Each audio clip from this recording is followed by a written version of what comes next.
بسم اللہ الرحمن الرحیم۔ السلام علیکم۔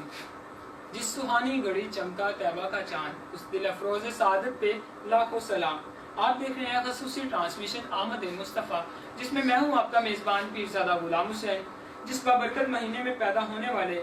اس بابرکت خوبصورت شخصیت کے صدقے عرب میں جہالت اور اندھیروں کے چراغ بجھے اور روشنی اور اجالوں کے چراغ چل پڑے۔ اس بابرکت خوبصورت شخصیت پر لاکھوں سلام۔ اس کے لیے خوبصورت سا شعر کہنا چاہوں گا کہ محمد سے وفا تو نے تو ہم تیرے ہیں، کہ محمد سے وفا تو نے تو ہم تیرے ہیں، یہ جہاں چیز ہے کیا لوح و قلم تیرے ہیں۔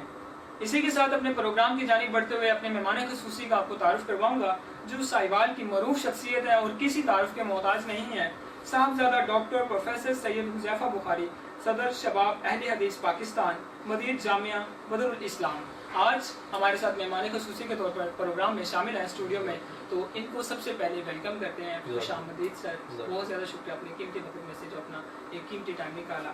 تو آج کے پروگرام میں میں خوش آمدید کہتے ہوئے اپنے ٹاپک کے بارے میں بات کرنا چاہوں گا کہ آج کا جو ہمارا بیسک ٹاپک ہے نبی کریم صلی اللہ علیہ وسلم کی ولادت پاک کے حوالے سے، اور اس کے حوالے سے ہم کچھ جو سوالات کریں گے اور اپنے ناظرین کے وہ تمام کنسیپٹس کلیئر کرنے کی کوشش کریں گے جو آج کل کے دور میں کیے جاتے ہیں اور آج کل کی جنریشن کو خراب کیا جا رہا ہے۔ اس سوالات کی مدد سے آنے والی جنریشن کو ان کے مائنڈ کنسیپٹس کو کلیئر کیا جا سکے، تو اس حوالے سے آپ سے مدد لی جائے گی۔ اور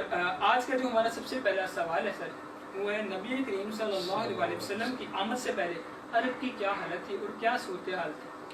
الحمدللہ رب العالمین والصلاة والسلام علی سید المرسلین، اما بعد فاعوذ باللہ من الشیطان الرجیم، بسم اللہ الرحمن الرحیم۔ سب سے پہلے سادہ صاحب آپ کا سینٹرل نیوز ٹیم کا شکریہ کہ انہوں نے اس پرنور پروگرام میں آنے کی دعوت دی۔ اللہ رب العالمین اس دعا کو اور اس بارگاہ میں اپنی قبول و منظور فرمائے کہ اللہ تعالیٰ اس ادارے کو دن دگنی رات چگنی ترقی عطا فرمائے، آپ کی اس کاوش کو اور اس سینٹرل نیوز کی کاوش کو اپنی بارگاہ میں قبول و منظور فرمائے۔ بڑا عمدہ سوال ہے آپ کا کہ نبی کریم صلی اللہ علیہ وسلم کی آمد سے پہلے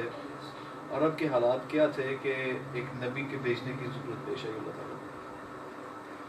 مفسرین اور مورخین سارا تفصیلات سے لکھتے ہیں کہ عرب کے حالات اس قدر ناگزیر اور تشویشناک صورتحال اختیار کر چکے تھے کہ وہاں پر کسی بھی انسان کو جو اللہ رب العالمین نے ہمارے ذمہ حقوق العباد اور حقوق اللہ لگائے ہیں، اللہ کے حقوق اور بندوں کے حقوق ہیں، وہ کسی لحاظ سے بھی نہ حقوق اللہ پورے کیے جا رہے تھے اور نہ حقوق العباد پورے کیے جا رہے تھے۔ کہ وہاں پر بیٹیوں کو نحوست سمجھا جاتا تھا اور ان کو زندہ دفن کر دیا جاتا تھا، درگور کر دیا جاتا تھا یا زندہ جلا دیا جاتا تھا۔ غلاموں کو وہاں پر انسان جو تھے ان کی خرید و فروخت کی جاتی تھی، غلام خریدے جاتے تھے، بیچے جاتے تھے، اور اس طرح سے بیچے جاتے تھے جس طرح جانور خریدے اور بیچے جاتے تھے، دام لگتے تھے، بولیاں لگتی تھیں، اور وہ غلام جو خریدے جاتے تھے یا بیچے جاتے تھے وہ لوگ جانوروں کی سی زندگیاں بلکہ اس سے بھی بدتر زندگیاں گزارنے پر مجبور ہوتے تھے، اور عورتوں کو وہاں پر کوئی حقوق میسر نہیں تھے، نہ ان کو وراثت میں ان کا کوئی حصہ ہوا کرتا تھا۔ جب دل چاہ اس کو طلاق دے دی جاتی تھی، جب دل چاہ اس کو واپس بلا لیا جاتا تھا، اور شراب نوشی وہاں پر عام تھی، زنا وہاں پر عام تھا، اور اتنی اخلاقیات سے گری ہوئی چیزیں تھیں کہ اور جذباتیت اتنی زیادہ تھی کہ چھوٹی چھوٹی بات پر جھگڑے ہو جایا کرتے تھے، اور وہ جھگڑے نسل در نسل چلتے تھے، خاندانوں کے خاندان اجڑ جایا کرتے تھے، کہ اور اتنی معمولی سی بات پر کہ کسی نے جانور کو پہلے پانی پلا دیا ہے اور ایک نے بعد میں پلایا تو اس پہ بھی جھگڑا ہو جایا کرتا تھا۔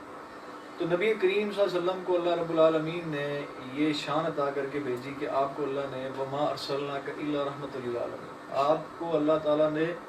تمام جہانوں کے لیے، تمام عالمین کے لیے، اتنے عالمین اللہ کے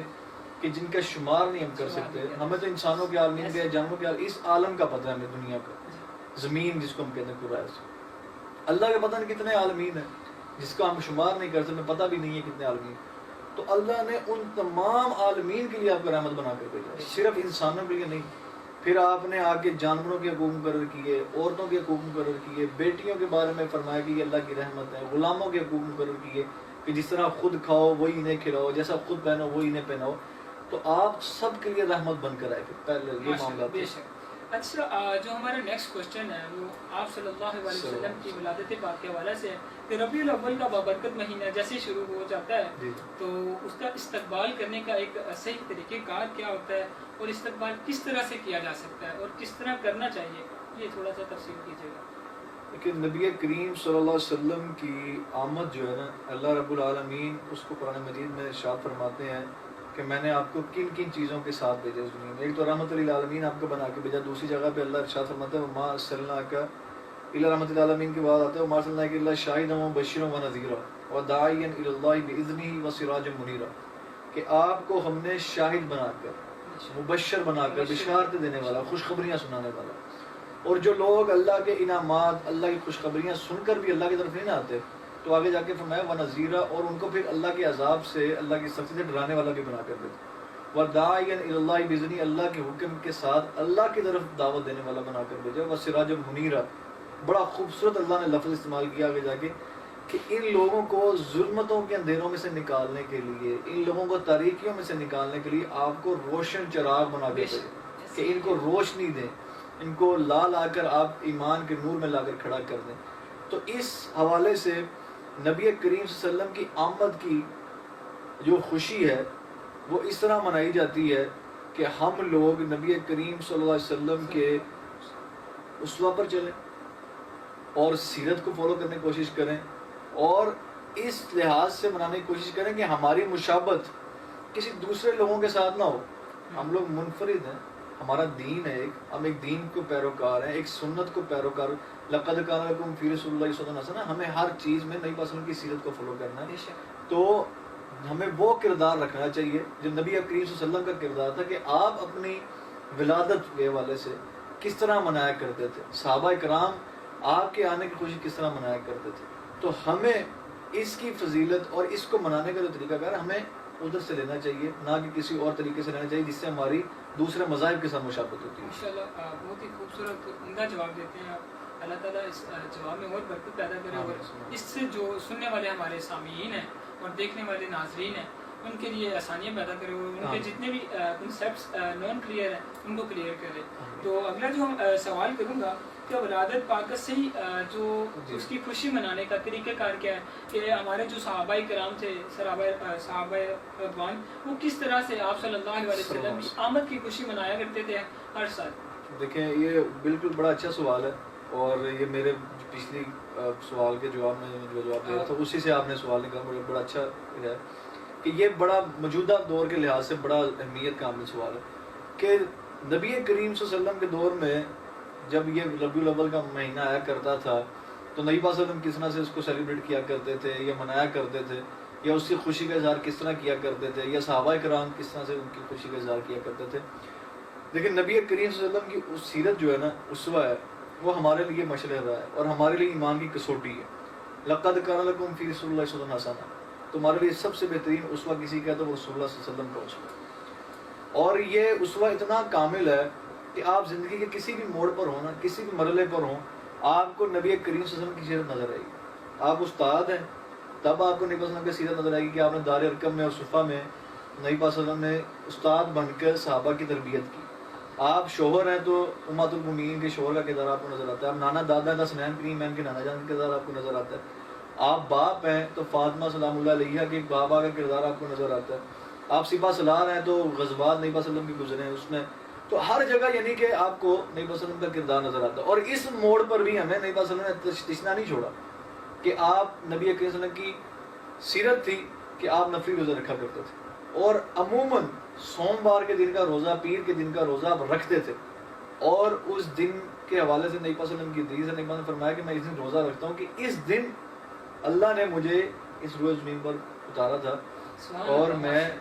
آیا تھا. تو نبی صلی اللہ علیہ وسلم کی سیرت سے ہمیں یہ یہاں سے یہ معلوم ہوتا ہے کہ جو لوگ سوال اٹھاتے ہیں کہ نبی کریم صلی اللہ علیہ وسلم کی ولادت پاک فلاں دن ہوئی یا فلاں دن ہوئی, اس حوالے سے آپ صلی اللہ علیہ وسلم نے آج سے 1200 سال پہلے ہی 9.5 سال پہلے بالکل بتا دیا کہ نبی صلی اللہ علیہ وسلم نے بتایا کہ میں روزہ اس لیے رکھتا ہوں کہ نبی صلی اللہ علیہ وسلم آپ مجھے اللہ تعالیٰ نے اس دنیا میں پیر کے دن, منڈے جس کو ہم کہتے ہیں انگلش میں,